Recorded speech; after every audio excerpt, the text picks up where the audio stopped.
अब ईरान पर Donald Trump का बयान, हम ईरान को हरा देंगे, बहुत जल्द युद्ध ईरान हारेगा।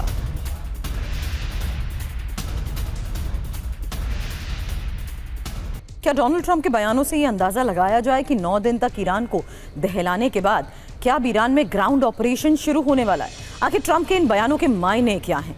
डिटेल आपके सामने, क्योंकि ईरान में अमेरिका का ग्राउंड ऑपरेशन ट्रंप ने साफ संकेत दिए हैं, जहां उन्होंने IRGC की सफाई की बात कही और कहा कि हम ईरान को हरा देंगे। बड़े पैमाने पर हमले होंगे, हमले तेज और विध्वंसक होंगे, सभी सैन्य लक्ष्यों को हासिल करेंगे। लेकिन यूएस की कितनी बटालियन तैनात है आज के इस हालात के बीच में भी, ये भी सुनिए। पश्चिम एशिया में 50,000 अमेरिकी सैनिक हैं, जबकि 82वीं एयरबोर्न बटालियन भी है, 10वीं माउंटेन डिवीजन और 127वीं इन्फेंट्री बटालियन के साथ साथ 20वीं स्पेशल फोर्स ग्रुप। वहीं पश्चिम एशिया में यूएस के युद्धपोत भी हैं, USS Abraham Lincoln, USS George Bush. लेकिन अब लगातार 5वां दिन है जब यूएस ईरान पर हमले कर रहा है और अमेरिकी सेना ने 90 मिनट तक वार किया है। करीब 5 ठिकानों को निशाना बनाया गया। बंदर अब्बास समेत कई जगहों पर हमलों को लेकर खबर है और ईरान की मिसाइल साइट को भी निशाना बनाया गया। सेंटकॉम ने हमलों की तस्वीरें जारी की हैं।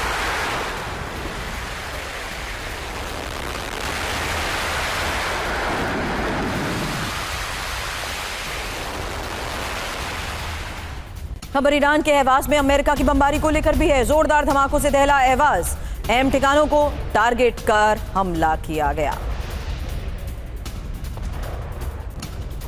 अब ईरान के 5 इलाकों में बमबारी, केशम द्वीप पर मिसाइल अटैक, कई जगह धमाकों की आवाज सुनी गई।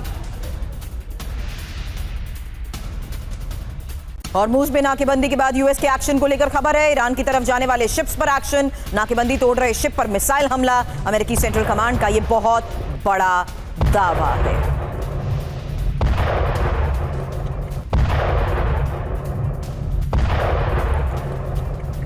अमेरिका ने ईरान पर हमला किया तो ईरान ने भी पश्चिम एशिया में अमेरिकी ठिकानों को निशाना बनाया। हालांकि ईरान का अमेरिका पर बारूदी प्रहार जारी है और जॉर्डन में अमेरिकी बेस को टारगेट किया गया, जहां ईरान ने ड्रोन से टारगेट किया और फाइटर जेट के हैंगर पर हमला।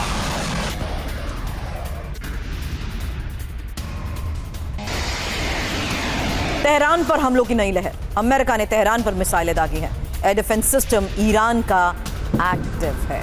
यूएस हमला नाकाम करने के लिए मिसाइलें दागी गई।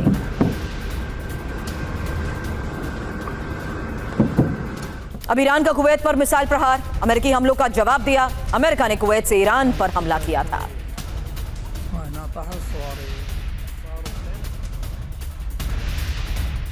वहीं ईरान का अमेरिका को बारूदी जवाब, इराक में अमेरिकी बेस पर ड्रोन दागे हैं। इरबिल इंटरनेशनल एयरपोर्ट पर हमला हुआ, एयरपोर्ट पर अमेरिकी सेना मौजूद थी। तो लगातार हो रहे इस प्रहार के बीच आज बड़ी खबर है कि कैसे इरबिल में भी एयरपोर्ट पर हमला हुआ है। इरबिल इंटरनेशनल एयरपोर्ट पर हमला, एयरपोर्ट पर अमेरिकी सेना मौजूद, जहां साफ है कि किस तरीके से लगातार जॉर्डन, कुवैत, बहरीन और अब इरबिल में भी हमले को लेकर बड़ी खबर है। और ये इराक में अमेरिकी बेस पर ड्रोन दागे गए हैं। खबर यही है कि 9 दिन में 7 अमेरिकी हमले, जहां आज ईरान में कहां हमला हुआ, फिलहाल ये इंफॉर्मेशन आपके सामने। सिरिक द्वीप, केशम द्वीप, बंदर अब्बास, चाबहार पोर्ट, अहवाज। 9 दिन में कब अटैक हुए हैं 8 जुलाई से बताते हैं आपके सामने इस तमाम इंफॉर्मेशन, क्योंकि 80 ठिकानों पर हमले की खबर 8 जुलाई को आई। 90 ठिकानों पर अटैक 9 जुलाई को हुआ। 140 ठिकानों पर वार 12 जुलाई को हुआ। मिसाइल और बॉम्बर से हमले हुए 13 जुलाई को, जबकि 14 जुलाई को भी 9 ठिकानों पर हमले हुए और 15 जुलाई 8 ठिकानों पर अटैक और अब 16 जुलाई 5 ठिकानों पर निशाना, जहां command centre, air defence site, missile drone launch pad को हिट किया गया। हालांकि ईरान पर अमेरिका के पिन पॉइंट अटैक को लेकर खबर है, जहां ईरान के 2 अहम शहरों को निशाना बनाया गया। परमाणु प्रोग्राम से जुड़े शहरों पर वार और तेहरान में एयर डिफेंस सिस्टम सक्रिय।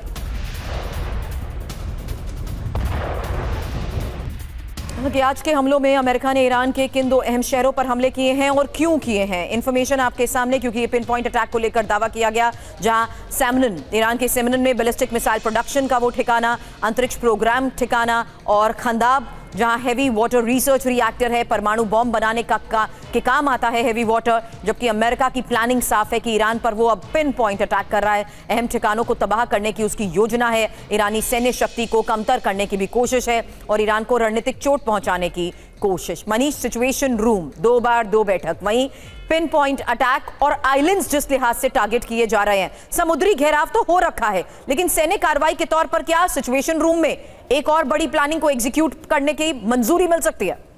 बिल्कुल, देखिए मुझे ऐसा लगता है कि इस वक्त प्रेसिडेंट ट्रंप और उनकी टीम सिचुएशन रूम में इस बात पर डिस्कस कर रही है कि ब्लॉकेड तो हो गया। हाँ। रोजाना आप स्ट्राइक कर ही रहे हैं, दिन रात स्ट्राइक कर रहे हैं, 12 दिन में 9 बार आपने स्ट्राइक किया है, लेकिन अभी भी ईरान की तरफ से ऐसा नहीं लग रहा है कि ईरान किसी दबाव में है।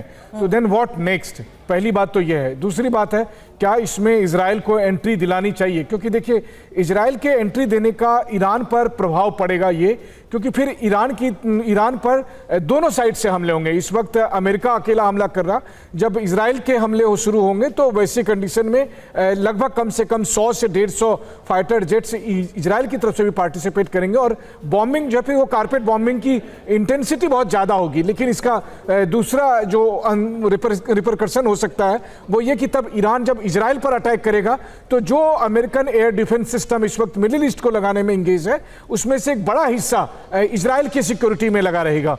तो ये भी एक है। तो मुझे लगता है कि बहुत सारी ऐसी टेक्निकल बातें हैं जो स्ट्रेटेजिकली बहुत इंपॉर्टेंट है और ट्रंप एडमिनिस्ट्रेशन को ईरान के मामले में इन सब पर विचार करना होगा। हकीकत यही है कि इंटरमिटेंट अटैक्स जारी हैं और यही वजह है कि अलग अलग स्ट्रैटेजिक लोकेशंस को इन हमलों में दोनों तरफ से अंजाम दिया जा रहा है। शुक्रिया फिलहाल मनीष पूरी जानकारी के लिए आपका।